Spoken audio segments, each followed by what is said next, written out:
پاک کی غلامی میں آ جائیں۔ وہ کہتے تھے دنیا، اعلیٰ حضرت نے کتاب لکھی ہے الامن والعلا، اس میں آپ فرماتے ہیں جو حضور کی پناہ میں آ جاتا ہے نا وہ بچ جاتا ہے۔ اللہ کرے آپ کو سمجھ آئے میری بات کی۔ جو حضور کی پناہ میں آ جاتا ہے وہ، جو دنیا دار رہتا ہے، مالدار رہتا ہے، حضور کی پناہ میں نہیں آتا وہ بے سکون رہتا ہے۔ فرماتے ہیں یہاں دنیا میں بھی حضور کی پناہ میں آ جاؤ، آج لے ان کی پناہ۔ اور آج دلیل آپ نے ابن ماجہ کی حدیث لکھی ہے، حضرت تمیم داری حدیث کے راوی ہیں، اعلیٰ حضرت نے لکھی ہے، فرماتے ہیں جو حضور کی پناہ میں آیا بچ گیا۔ دلیل دیتے ہیں، فرمایا انسان تو انسان، جانور بھی آتے تھے تو بچ جاتے تھے۔ حضرت تمیم داری رضی اللہ تعالیٰ عنہ فرماتے ہیں کہ ہم کھڑے تھے، ایک اونٹ دوڑتا ہوا آیا، نبی کریم صلی اللہ علیہ وسلم کے پہلے اس نے قدموں پہ سجدے کیے۔ صحابہ کہنے لگے حضور ہمیں بھی اجازت دیں، فرمایا وہ تو بے زبان ہے، اسے تو پتہ کوئی نہیں، پیش نظر ہے وہ نو بہار، سجدے کو دل ہے بے قرار، روکیے سر کو روکیے یہی تو امتحان ہے۔ فرمایا اسے کیا پتا، تم تو مکلف ہو شریعت کے، تمہیں اجازت نہیں ہے۔ اور اعلیٰ حضرت نے دو ٹوک لکھا ہے، فرمایا سوائے خدا کے کسی کو تعظیمی سجدہ بھی حرام ہے۔ یہ نوٹ کر لیں میری بات۔ اور اعلیٰ حضرت نے فتاوی رضویہ میں لکھا ہے کسی قبر پہ جاؤ تو 4 ہاتھ دور کھڑے رہو۔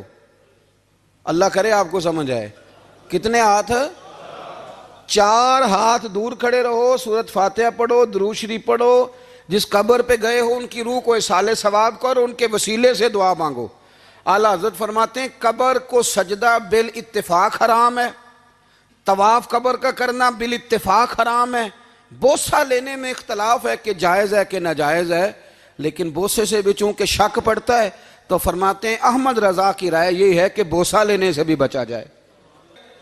وہ آ گیا تو اس سے اگلی باتیں کرتا ہے، بس خاموش رہ، باادب رہ اور پیچھے رہ۔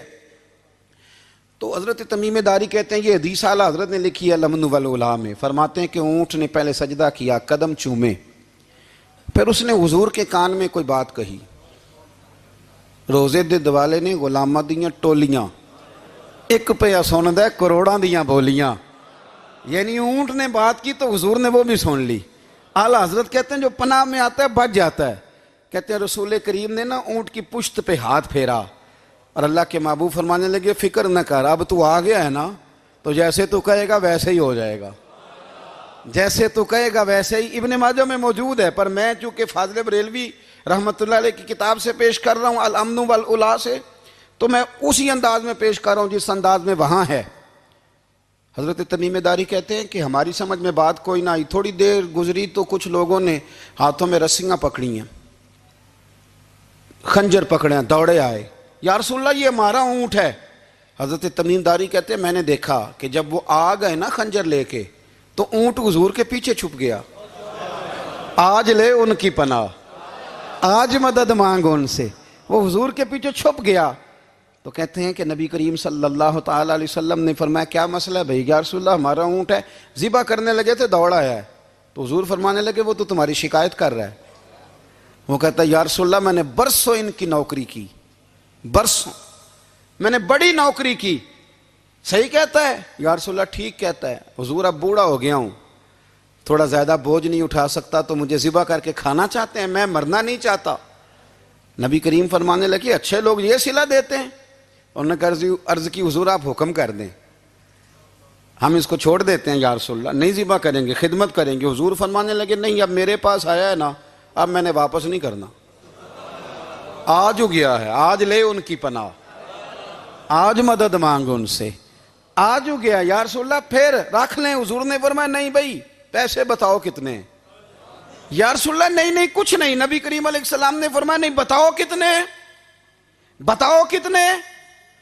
انہوں نے کہا حضور ایک دفعہ ریٹ لگایا تھا تو 100 دینار لگا تھا۔ حضور نے فرمایا بلال دے دو 100 دینار، 100 دینار دے دیا۔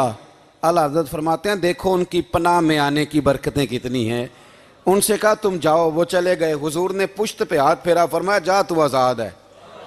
حضرت تمیم داری کہتے ہیں وہ پہلے گیا پھر پلٹ کے آیا، اس نے نبی پاک کے کان میں کو بات کی، کئی باتیں کی، پر میں ایک بات کرتا ہوں، کئی باتیں کی، ایک بات کی تو حضور رو پڑے۔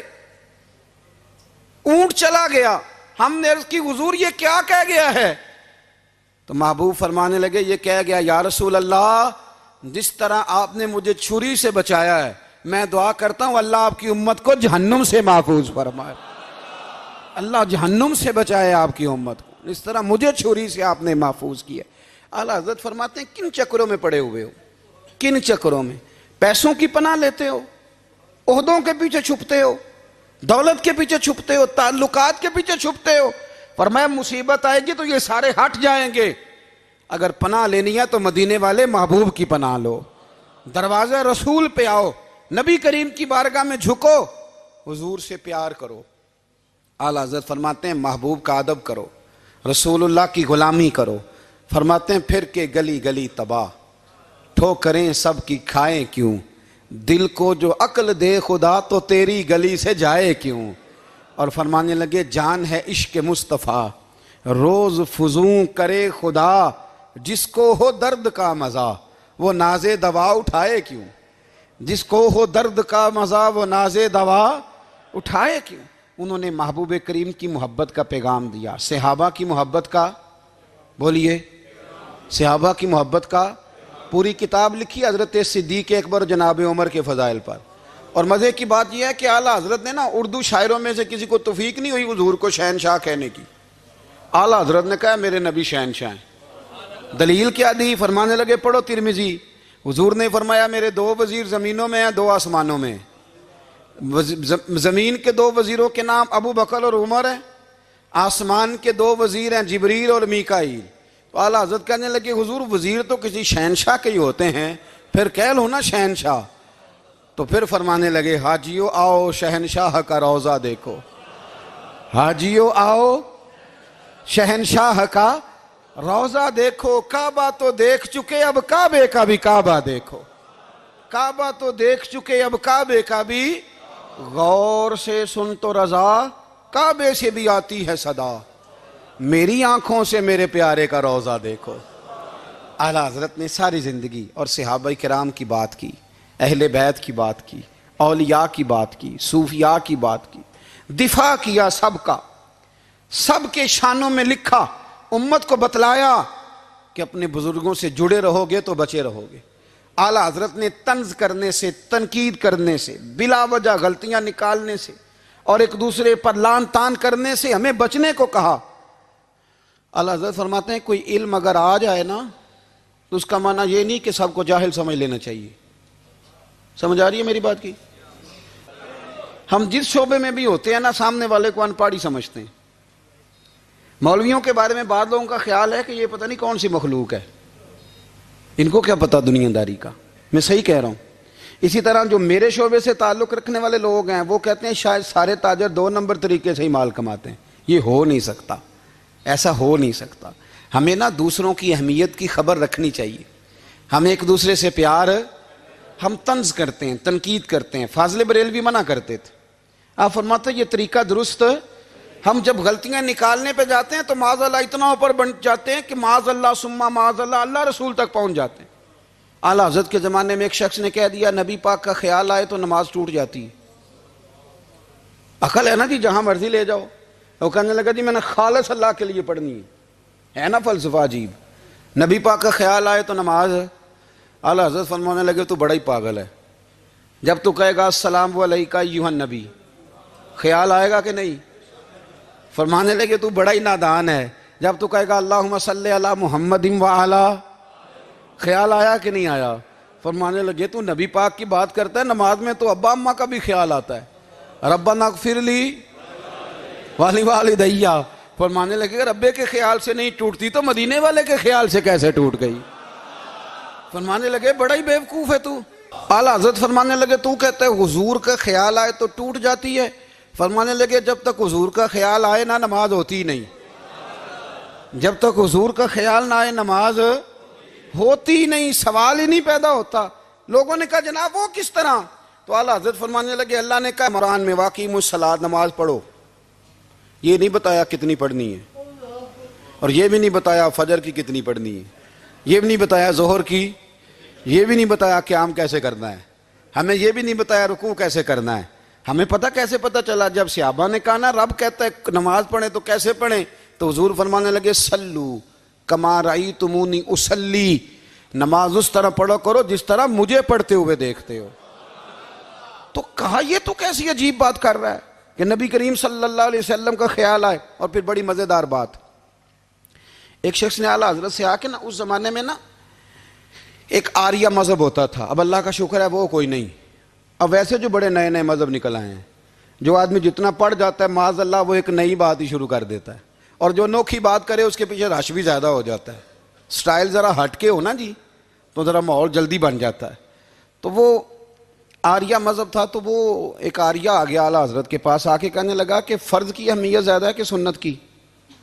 تو اعلیٰ حضرت فرمانے لگے بھئی اہمیت تو فرض کی زیادہ ہے۔ تو کہنے لگے آپ کا وضو تو پھر سنت سے شروع ہوتا ہے، وضو میں پہلا فرض ہے منہ دھونا، اور آپ سب سے پہلے ہاتھ دھوتے ہیں، یہ بھی سنت، ناک میں پانی ڈالنا یہ بھی، کلی کرنا یہ بھی۔ میری بات کی سمجھ آ رہی ہے؟ اس نے کہا یہ آپ عجیب لوگ ہیں، فرض اگر بڑا ہے تو پہلے فرض ہونا چاہیے تھا۔ سمجھ آ رہی ہے میری بات کی؟ لوگ دین پر بڑے بڑے مختلف اعتراضات کرتے ہیں نا، اس نے کہا جی پہلے ہونا چاہیے تھا فرض، تو منہ دھونا فرض ہے، آپ نے گھٹنوں تک ہاتھ دھوئے، اب یہ جو آپ نے ہاتھ دھوئے یہ بھی سنت، کلی کری تو وہ بھی سنت، ناک میں پانی ڈالا تو وہ بھی سنت، تو آپ تو چوتھے نمبر پہ فرض ادا کر رہے۔ تو اعلیٰ حضرت فرمانے لگے تم اصل میں محبوب کا غلام نہیں نا، ہاں تجھے کیا پتا ہو یہ بات کیا ہے، تو بیٹھ جا ہم سے سن، ہم تجھے بتاتے ہیں۔ اس نے کہا جی کیا مطلب؟ فرمانے لگے یہ محبوب جو ہے نا ہمارے، یہ ہمیں بڑی جگہوں سے بچاتے ہیں، یہ بچا بچا کے فرائض تک لے جاتے ہیں۔ کیا مطلب؟ کہنے لگے حضور نے ہمیں کہا ہے کہ پہلے نا ہاتھ دھو لو، پتہ چل جائے پانی زیادہ گرم تو نہیں، منہ جالی نہ جائے، پہلے نا دیکھ لو۔ فرمایا پھر ناک میں ڈال کے پتہ کرا لو کہ اس میں سے بدبو تو نہیں آتی، سنت بھی ادا ہو گئی، پتہ بھی چل گیا بو تو نہیں آ رہی۔ اور فرمایا پھر منہ میں ڈال کے چکھ لو کہ بد ذائقہ تو نہیں۔ اب یہ 3 سنتیں ادا کر کے تم فرض ادا کرو گے تو اللہ بھی راضی ہوگا، اللہ کے رسول بھی راضی ہوں گے۔